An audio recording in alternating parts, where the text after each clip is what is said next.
A forest operates as a highly structured mathematical engine, an interwoven biological system that keeps the planet habitable. The biologist E.O. Wilson formalized our understanding of this fragile web. Known today as the father of biodiversity, Wilson dedicated his life mapping how millions of disparate organisms rely on one another to survive. These notes outline 3 interlocking layers making up this system. At the base is genetic diversity, variations within a single species. Above that is species diversity, the variety of animals in a region. Finally, there's ecosystem diversity, the larger environments that house them all.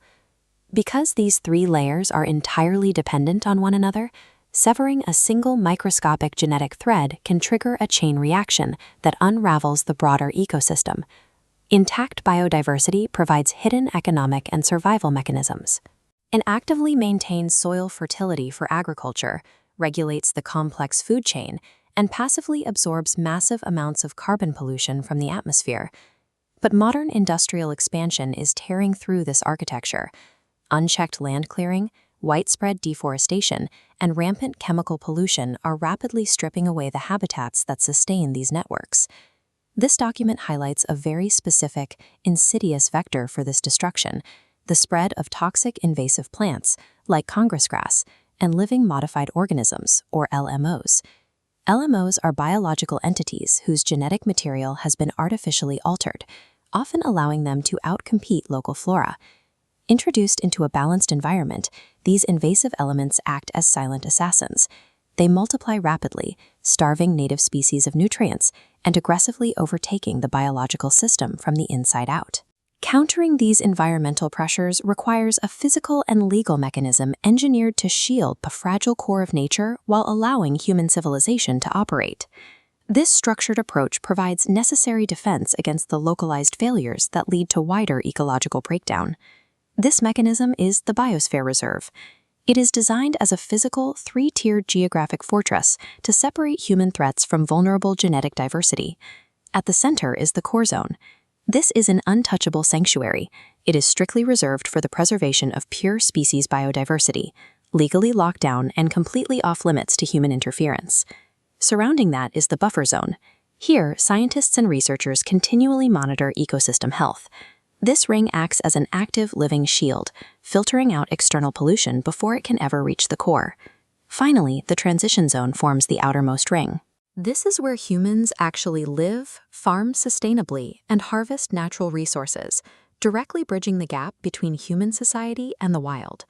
By organizing land into these strict concentric boundaries, governments can maintain a region where human economic activity and environmental conservation operate together as a unified engine.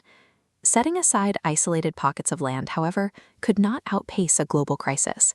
The situation demanded a unified legal framework, a process that finally began at the 1992 Earth Summit in Rio de Janeiro.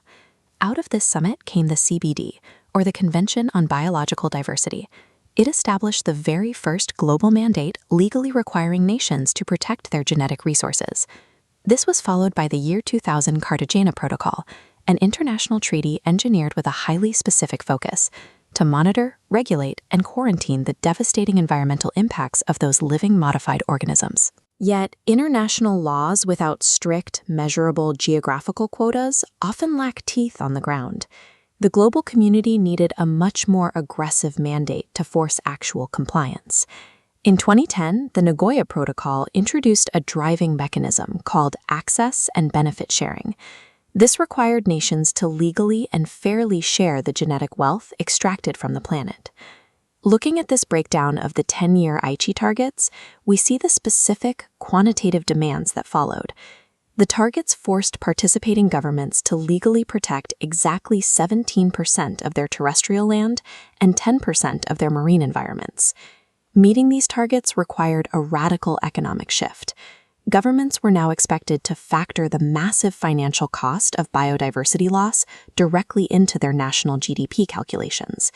Surrounded by overwhelming scientific evidence, international delegates agreed to be bound by these strict biological quotas. The question now is whether these international targets and concentric physical sanctuaries can actually be implemented fast enough to outpace relentless global industrial consumption. The Biosphere Reserve serves as a living, functioning laboratory, humanity's best attempt to engineer our own survival.